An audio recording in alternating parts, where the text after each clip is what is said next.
We interrupt this program for breaking news. Federal agents have launched a coordinated raid on the city's downtown sector.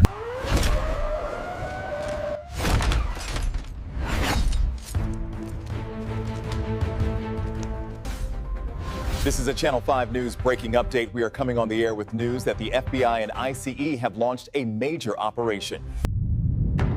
6:47 a.m. Minneapolis, Minnesota. Federal agents moved through the pre-dawn darkness toward a building that looked like any other daycare center in the neighborhood.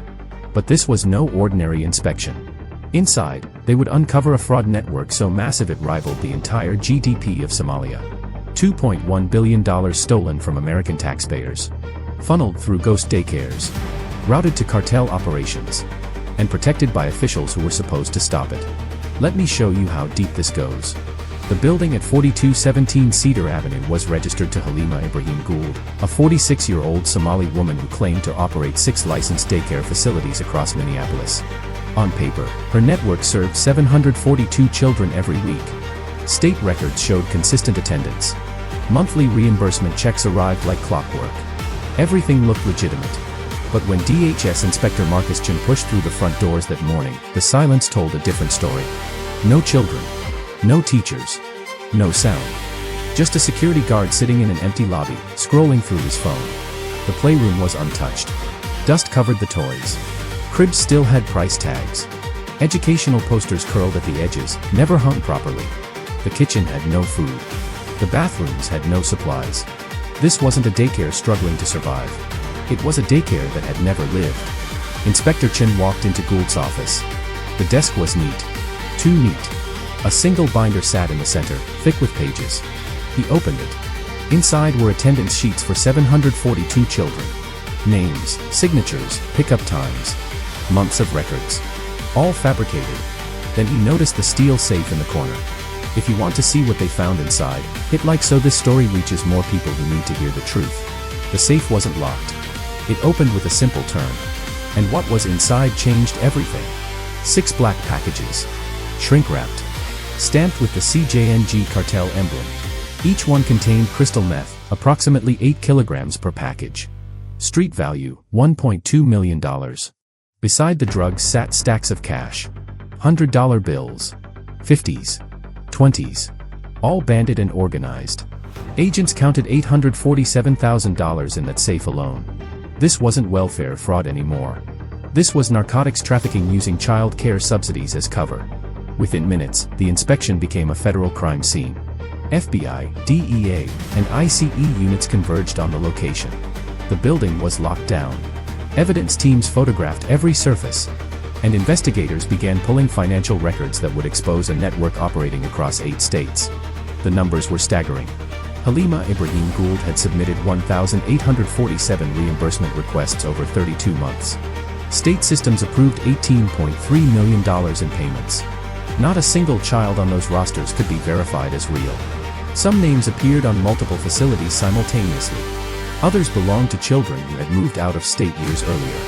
Several were listed as attending full-time while also enrolled in legitimate schools across the city. The fraud was systematic, calculated, and it had been running undetected since January 2019. By 9:15 a.m., investigators expanded their search to Gould's other 5 registered facilities. Same pattern at every location.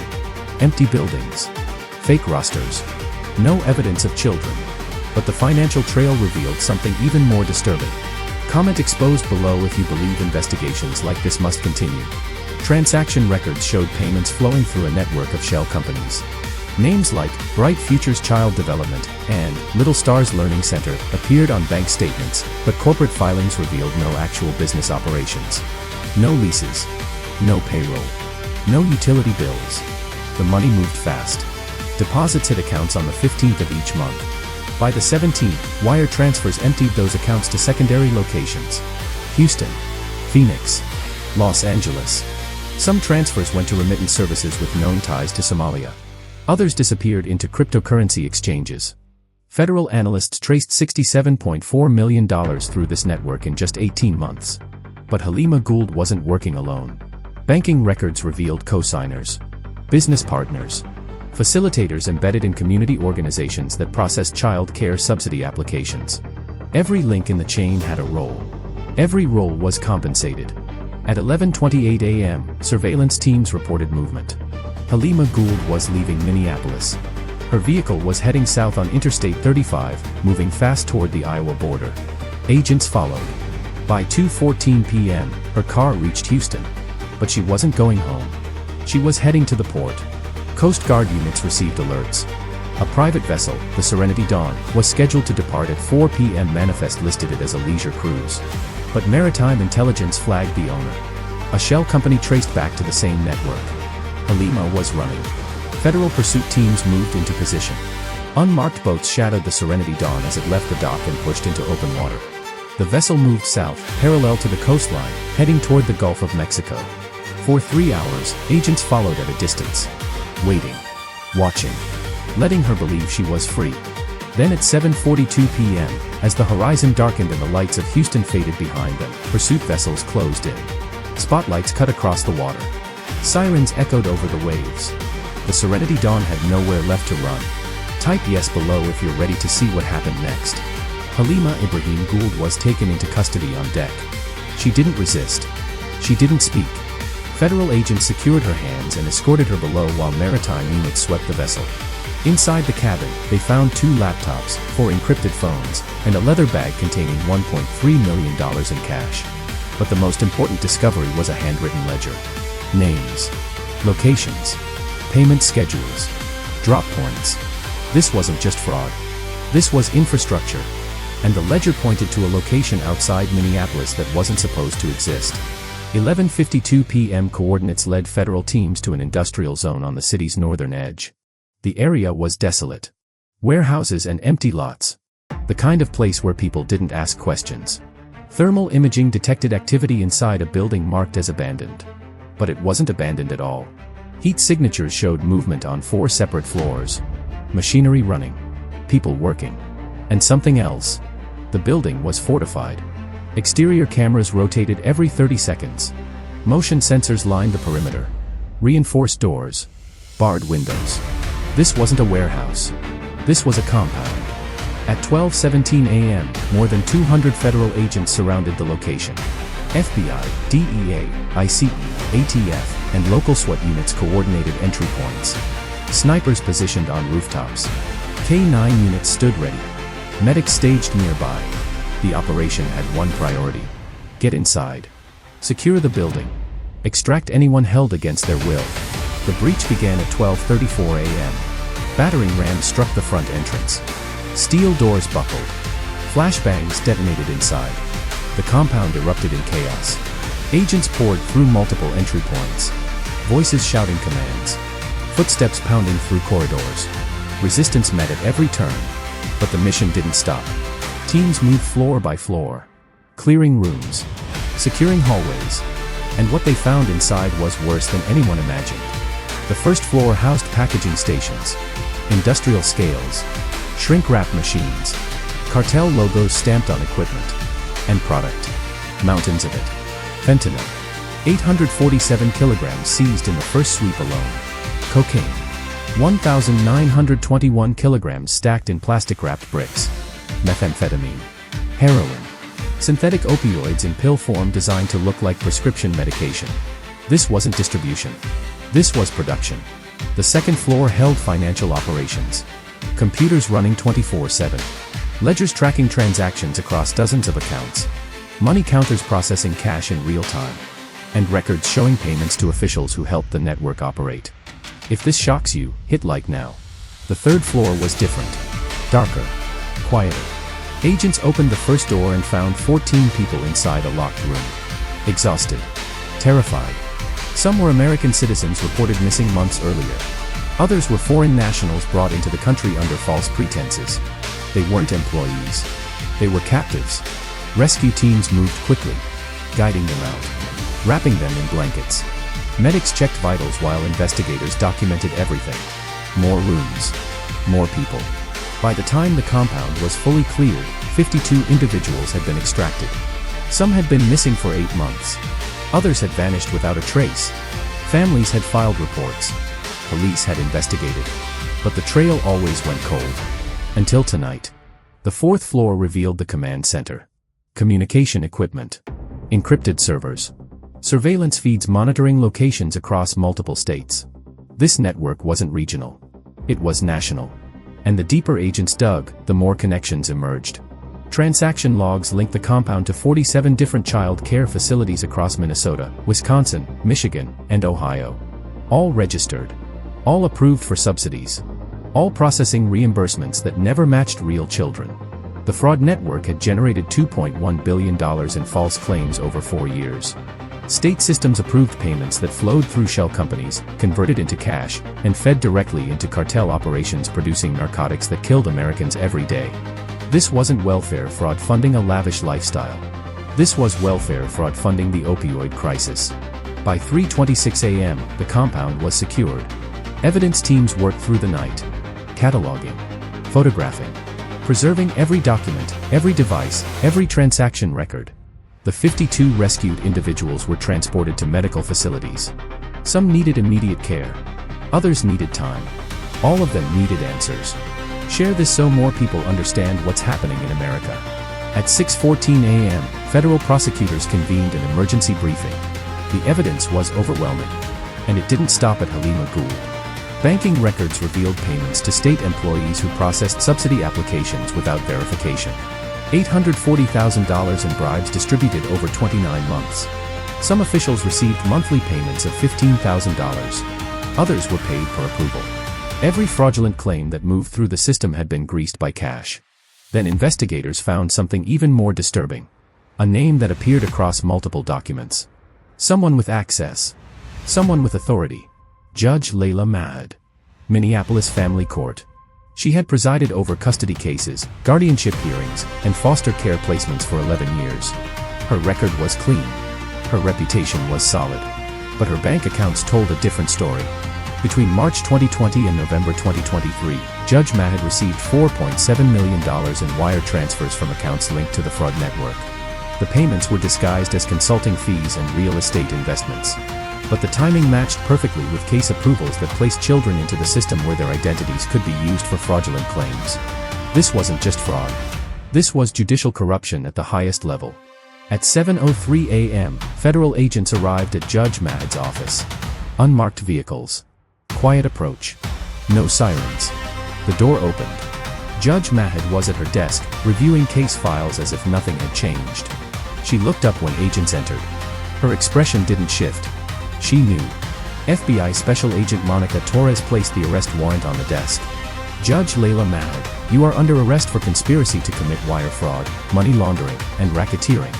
The judge didn't argue. She stood, extended her hands. And as handcuffs clicked into place, the weight of betrayal settled over the room.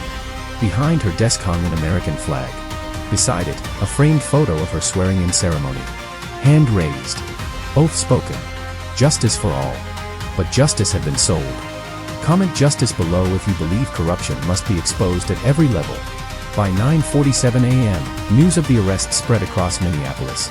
Federal prosecutors filed charges against Halima Ibrahim Gould, Judge Layla Mahad, and 19 additional co-conspirators. The list included state welfare employees, community organizers, and business facilitators who helped the network operate. Asset seizures began immediately. $31.2 million in cash recovered from various locations. Luxury vehicles. Real estate properties in Minnesota, Texas, and California. And overseas accounts traced to Somalia containing another $18.6 million. But the financial recovery was only part of the story. The human cost was immeasurable. The 52 people rescued from the compound had been forced into labor. Some processed drugs. Others handled logistics. A few managed financial records under threat. They worked 16-hour shifts, slept in locked rooms, and were told their families would suffer if they tried to escape. One woman, a 29-year-old American citizen from Detroit, had been missing since February 2023. Her family filed reports, posted flyers, searched endlessly. She had responded to a job listing for warehouse management. The interview seemed legitimate. The offer was good. But when she arrived for her first day, the doors locked behind her. And she didn't see daylight again until federal agents broke through that compound. Another man, a 34-year-old from Honduras, had been promised construction work and legal immigration assistance. Instead, he was forced to package narcotics while his documents were held as leverage. He worked for 7 months. Never paid. Never free. These weren't just victims of fraud. They were victims of modern trafficking hidden inside America's welfare infrastructure. By the time investigators finished processing evidence, the scope of the operation became clear. This network had exploited child care subsidy programs in 8 states, filed 6,247 fraudulent claims, generated $2.1 billion in false reimbursements, and used that money to finance cartel operations producing drugs that contributed to 1,840 overdose deaths across the Midwest. The fraud didn't just steal money. It fueled a crisis. If you want to see how systems are being reformed, type reform below. Federal agencies immediately launched a review of child care subsidy programs nationwide. The vulnerabilities were obvious. Applications processed digitally without physical verification. Attendance records accepted without inspection. Reimbursements approved based on documentation alone. The system was built on trust. And trust had been weaponized. New protocols were introduced within weeks. Mandatory on-site inspections for all new facilities. Cross-state data integration to flag duplicate enrollments.